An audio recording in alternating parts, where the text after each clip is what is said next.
Shalom kami ucapkan kepada semua jemaat Tuhan yang terkasih yang saat ini melakukan ibadah pertangyangan keluarga di rumah kita masing-masing.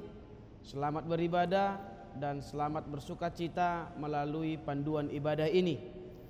Untuk itu mari kita persiapkan hati dan pikiran kita untuk memasuki ibadah kita pada malam ini. Untuk itu kita terlebih dahulu berdoa di dalam hati kita masing-masing. Kita berdoa.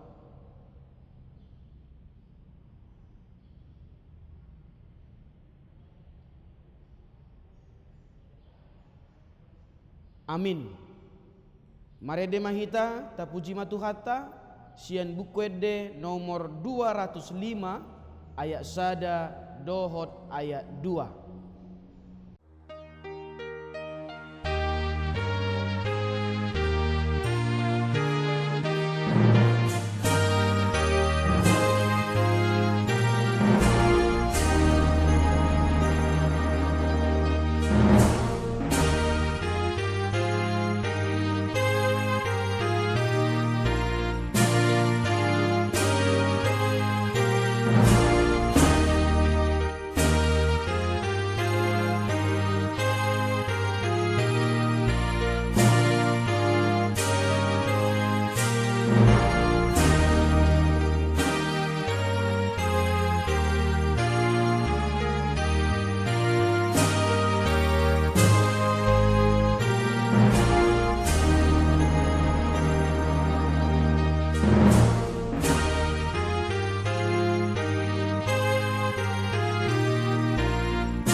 Marhite-hite goar ni debata ama, dohot goar ni anakna Tuhan Yesus Kristus, dohot goar ni tod di parbadia, na tumopalangi dohot tanoon. Amin. Say ingot ma ali Jehovah, akadenggan ni basam doho asi ni roham, ay siyan na robi doakay, asa unang marsurak-surak akka musukku midaaw, ali debataku, marhaposa tuhodoaw, say unang pailaaw, haleluya, martangiang mahita. Ali Tuhan debata ama namin na di banua gidjang, para si roha na sumurong, na madok mauliate mahami tuho siya nasa roha nami, ala dilehok ko anakmu na sasaday tuhamatian humokop pami, asa unang mago na porsiya di ibana, alay asa hanguluan na saliling nililing na dinasida. Tatap mahami alia manami di bagasan anakmu Yesus Kristus nagabe habadiaon doho hati gorat dihami say sama dosa nami saluhu na ala ni pelian na sundenggan na pinilihon nay humokop pami say pailing mapinggolmu tutangiang nami jala asima roham dihami marhite-hite anakmu Tuhan Yesus Kristus Tuhan nami. Amin. Kita baca firman Tuhan yang menjadi epistel buat pertangyangan keluarga kita pada malam ini, tertulis dalam kitab Roma pasal yang keempat ayat 13 sampai ayat 25. Roma pasal yang keempat ayat 13 sampai ayat yang ke-25, kita membacanya secara responsoria. Sebab bukan karena hukum Taurat telah diberikan janji kepada Abraham dan keturunannya bahwa ia akan memiliki dunia, tetapi karena kebenaran berdasarkan iman.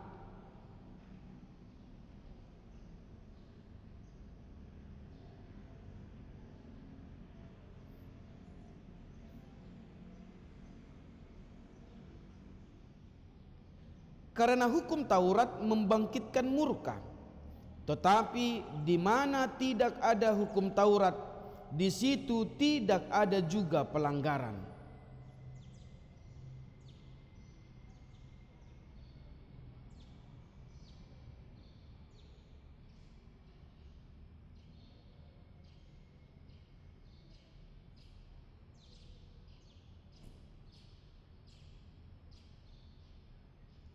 Seperti ada tertulis, engkau telah kutetapkan menjadi bapa banyak bangsa di hadapan Allah yang kepadanya ia percaya, yaitu Allah yang menghidupkan orang mati dan yang menjadikan dengan firman-Nya apa yang tidak ada menjadi ada.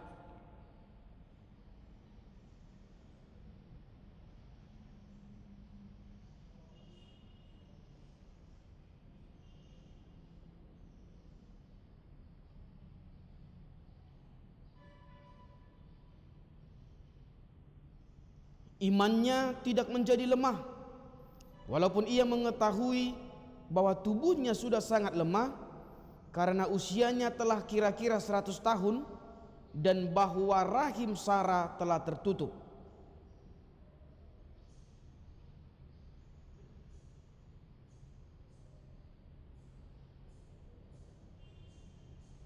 Dengan penuh keyakinan bahwa Allah berkuasa untuk melaksanakan apa yang telah Ia janjikan.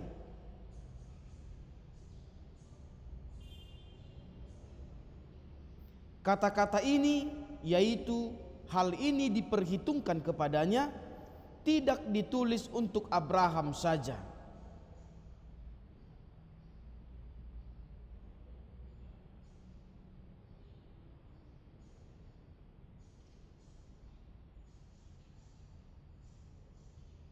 Yaitu Yesus yang telah diserahkan karena pelanggaran kita dan dibangkitkan karena pembenaran kita. Demikianlah pembacaan firman Tuhan. Berbahagialah orang yang mendengarkan firman Tuhan serta memeliharanya di dalam hatinya. Amin. Kita persiapkan hati kita untuk mendengarkan firman Tuhan. Kita bernyanyi dari buku Ende nomor 725 ayat 3. Buku Ende nomor 725 ayat 3.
Kita bersatu di dalam doa.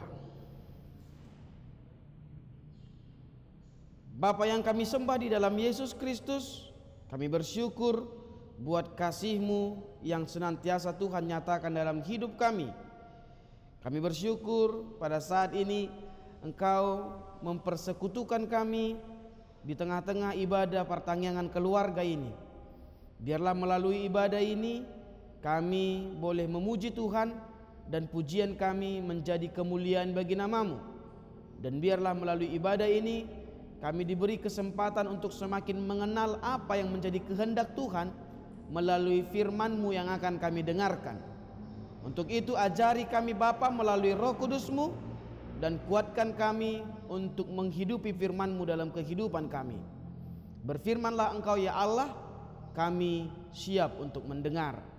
Di dalam Kristus Yesus kami berdoa. Amin. Shalom buat kita semuanya. Saudara-saudara yang terkasih, jemaat Tuhan, Bapak Ibu yang terkasih di dalam Yesus Kristus, kita yang saat ini sedang melakukan ibadah pertanggungan keluarga di rumah kita masing-masing.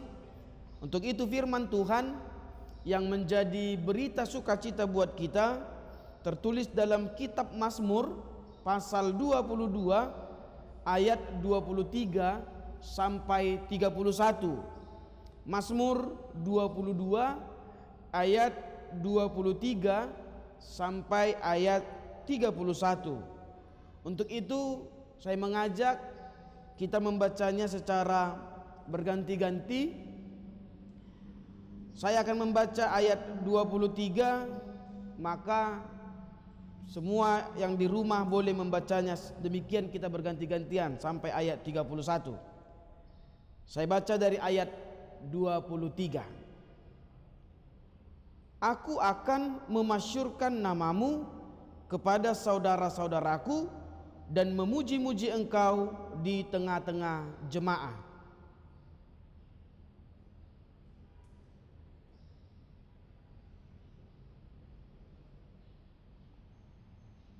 Sebab ia tidak memandang hina ataupun merasa jijik kesengsaraan orang yang tertindas, dan ia tidak menyembunyikan wajahnya kepada orang itu, dan ia mendengar ketika orang itu berteriak minta tolong kepadanya.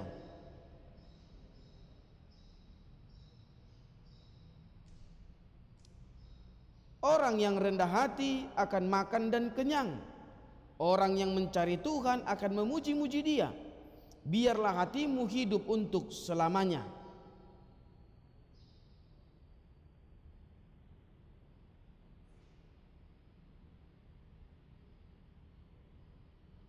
Sebab Tuhanlah yang empunya kerajaan, Dialah yang memerintah atas bangsa-bangsa.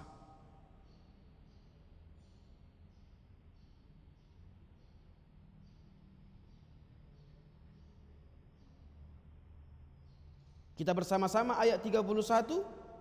Anak-anak cucu akan beribadah kepadanya dan akan menceritakan tentang Tuhan kepada angkatan yang akan datang. Demikian firman Tuhan. Jemaat Tuhan yang terkasih di dalam Yesus Kristus, sejak mulai minggu Septuagesima hingga saat ini, bahkan hingga minggu Palmarum nantinya, kita telah memasuki minggu-minggu masa-masa penderitaan Yesus Kristus. Itu sebabnya kalau kita mengikuti khotbah-khotbah minggu dalam beberapa minggu ini, selalu menekankan dan mengarahkan kita kepada salib Yesus, kepada penderitaan Yesus yang justru memberikan penebusan dan keselamatan kepada kita. Artinya di minggu-minggu ini kita diajak memandang salib Yesus, mengingat penderitaan yang Yesus alami.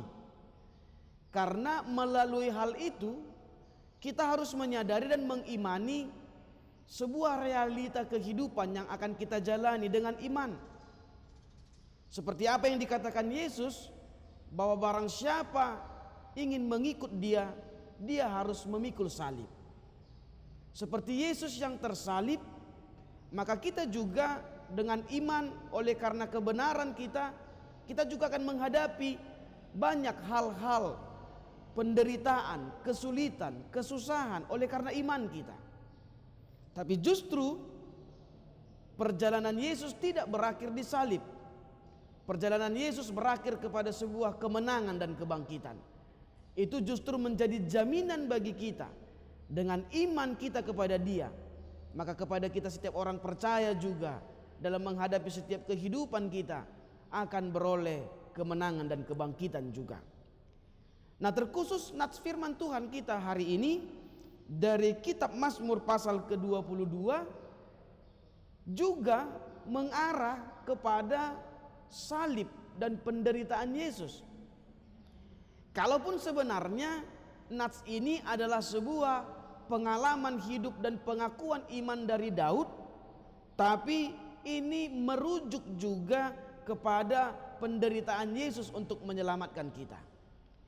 Coba saya mau mengajak kita semua, mari kita baca dulu Mazmur 22 ini ayat yang kedua.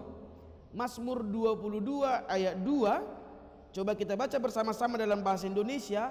2-3 ya. Allahku, Allahku, mengapa engkau meninggalkan aku? Aku berseru tetapi engkau tetap jauh dan tidak menolong aku. Terkhusus di bagian 2a dikatakan di sana, Allahku, Allahku, mengapa engkau meninggalkan aku? Pastilah kita langsung teringat dan tahu bahwa ucapan ini jugalah yang diucapkan Yesus di kayu salib. Ucapan ini jugalah yang diungkapkan Yesus di kayu salib. Yang menjadi pertanyaan, apakah benar Allah meninggalkan kita? Apakah benar Allah meninggalkan Daud? Tidak. Justru ungkapan ini mau mengucapkan, menekankan ada penyerahan total hidup ini kepada Tuhan. Sehingga ketika kita jauh dari Tuhan, kita tidak bisa apa-apa. Ada penyerahan totalitas kepada Tuhan, sehingga kita berharap kiranya Tuhan jangan jauh dari kita. Walaupun sebenarnya Tuhan tidak akan pernah jauh, tapi maknanya siapapun hidup yang jauh dari Tuhan, maka dia tidak akan mampu melakukan apa-apa. Nah, itu yang menjadi pengakuan iman Daud. Di dalam penderitaannya, di dalam kesulitannya, di dalam segala hal yang dia hadapi, dia merasakan penyertaan dan kekuatan Tuhan. Kita bisa baca di Mazmur 22 ayat 1 sampai ayat 22. Itu menceritakan bagaimana perjuangan Daud dalam menjalani hidup yang penuh tantangan. Tapi justru di ayat 23 sampai 31 yang menjadi firman Tuhan hari ini, pemazmur Daud menekankan karena pertolongan Tuhanlah, karena penebusan Tuhanlah, maka dia mampu menang. Dan nats ini menjadi sebuah ucapan syukur dan pujian Daud kepada Tuhan. Nah, seperti yang saya katakan tadi, demikian juga dengan kita. Khotbah hari ini juga mau mengajak kita memandang salib Yesus, memandang penebusan Yesus, memandang penderitaan Yesus, memandang kebangkitan dan kemenangannya, yang menjadi sebuah jaminan penyertaan dan kekuatan dan kemenangan yang mau Tuhan berikan dalam kehidupan kita. Untuk itu saudara-saudari jemaat Tuhan yang terkasih di dalam Yesus Kristus, apa pesan firman Tuhan melalui nats ini? Yang pertama, pemazmur mengajak kita, karena Tuhan telah menyelamatkan kita, karena Tuhan telah menguatkan kita, maka pujilah Tuhan. Masyurkan nama Tuhan. Kita bisa baca itu di ayat 23, ayat 31, ayat 26 dan 27. Sebanyak 4 kali pemazmur mengajak kita memuji-muji, memuliakan, memasyurkan. Mengapa kita diajak memuji? Karena Tuhan telah menyelamatkan kita, karena Tuhan telah menebus kita, karena Tuhan telah mengalahkan dosa kita, mengalahkan musuh kita, yaitu kuasa dosa. Nah, itu yang menjadi pesan pertama yang mau kita lihat melalui firman Tuhan hari ini. Dan pujian yang dimaksudkan oleh Daud di sini bukan pujian hanya berkata puji Tuhan di mulut saja, bukan pujian hanya sebatas menyanyi memuji Tuhan di mulut saja, tapi sangat jelas dikatakan di ayat 23 dan 31, pujian itu harus menjadi kesaksian yang hidup bagi orang lain. Dikatakan di ayat 23, aku akan memasyurkan namamu kepada saudara-saudaraku di tengah-tengah jemaah. Di ayat 31, anak-anak cucu akan beribadah dan akan menceritakan tentang Tuhan kepada angkatan yang akan datang. Artinya memuji Tuhan bukan sekedar menyanyi berkata pujian di mulut, tapi memuji Tuhan yang diminta oleh firman Tuhan menjadikan hidup kita menjadi kesaksian yang hidup bagi orang, menjadikan hidup kita menjadi firman yang hidup bagi orang, sehingga melalui kehidupan kita kiranya semakin banyak yang ikut memuji Tuhan. Nah, itu yang pertama. Yang kedua, di ayat 24 sampai ayat 25, firman Tuhan berkata saat ini kita harus memuji Tuhan karena saat kita menderita sekalipun, saat kita terjatuh sekalipun, saat kita menghadapi kesulitan sekalipun, Tuhan tidak pernah jauh dari kita. Jadi seperti yang saya katakan tadi, kalaupun di ayat 2 tadi Daud berkata, Allahku, Allahku, mengapa engkau meninggalkan aku? Dan itu juga yang diucapkan oleh Yesus. Itu bukan mau berkata Yesus Allah itu jauh, tapi sebuah penyerahan hidup yang total untuk tidak jauh dari Tuhan. Karena ketika kita jauh dari Tuhan, kita tidak bisa apa-apa. Itu makanya dikatakan di ayat 24, ayat 25, dia memandang, dia tidak menyembunyikan wajahnya, dia dekat kepada kehidupan kita. Artinya marilah di tengah-tengah segala sesuatu yang kita hadapi, baik itu dalam suka dan duka, mari tetap memuji Tuhan, karena Tuhan selalu dekat. Tuhan selalu memandang kita. Tuhan tahu apa yang menjadi pergumulan kita. Tuhan peduli terhadap setiap pergumulan kita. Tuhan memberikan kekuatan dalam setiap pergumulan kita. Tuhan memberikan yang terbaik dalam setiap pergumulan kita. Nah, itu pesan yang kedua. Dia memandang kita yang hina, kalaupun kita berdosa, tapi Tuhan tidak pernah jijik kepada kita. Dia tidak menyembunyikan wajahnya. Dia mendengar teriakan kita minta tolong. Bukankah kita harus berbangga punya Tuhan yang sungguh sangat baik seperti itu? Untuk itu puji Tuhan, karena dalam segala kehidupanmu Tuhan selalu menjaga, tidak jauh,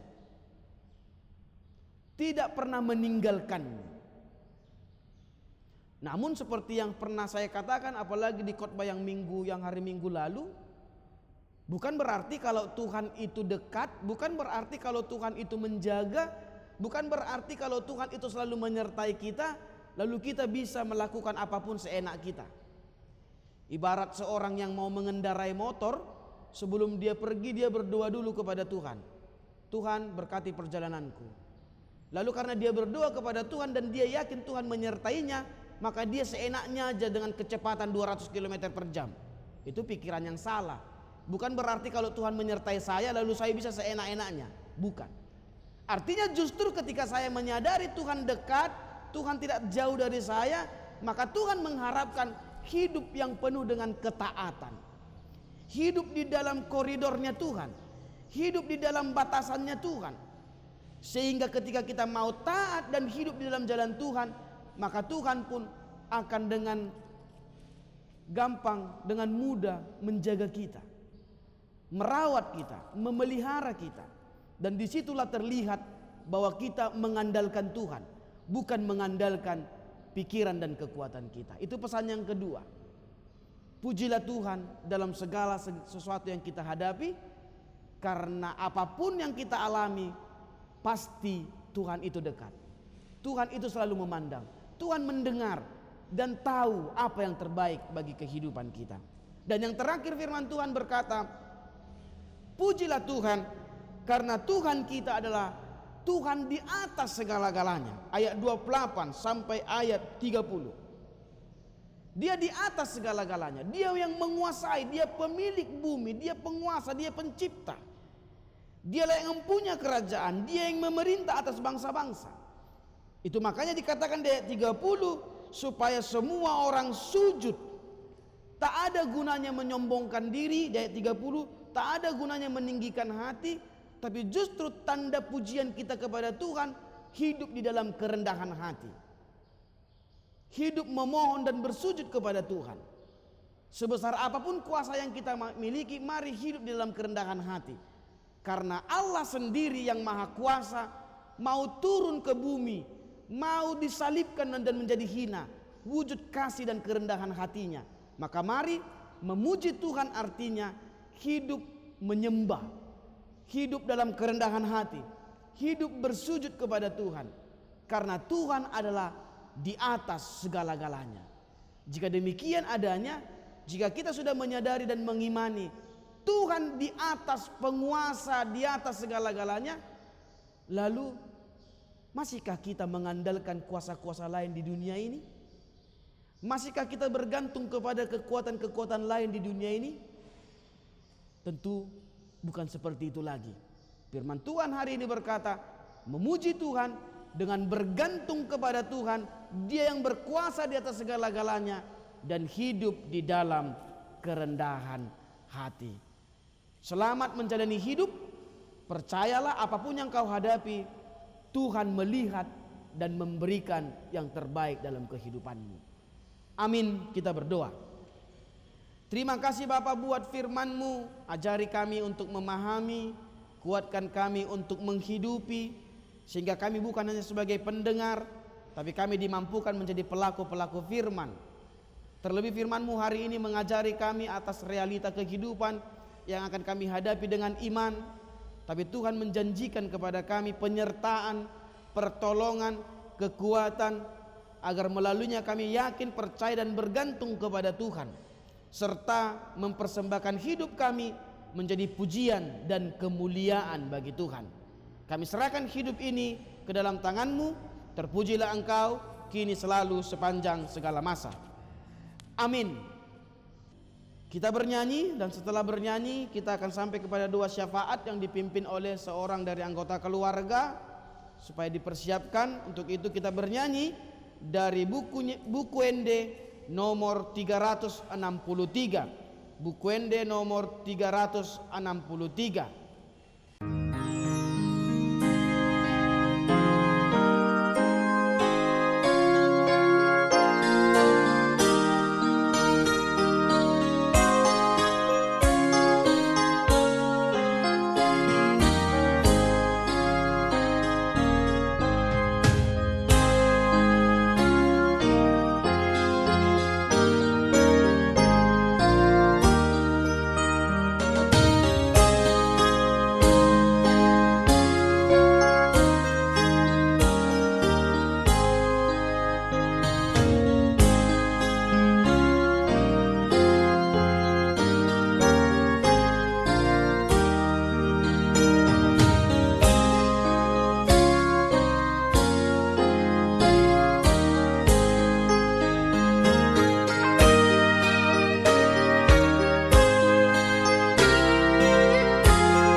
Kita puji Tuhan, kita bernyanyi dari buku Ende nomor 756 ayat 1 dan ayat 3, dan kita memberikan persembahan kita dengan sukacita.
Marilah kita berdoa menyerahkan persembahan kita kepada Tuhan.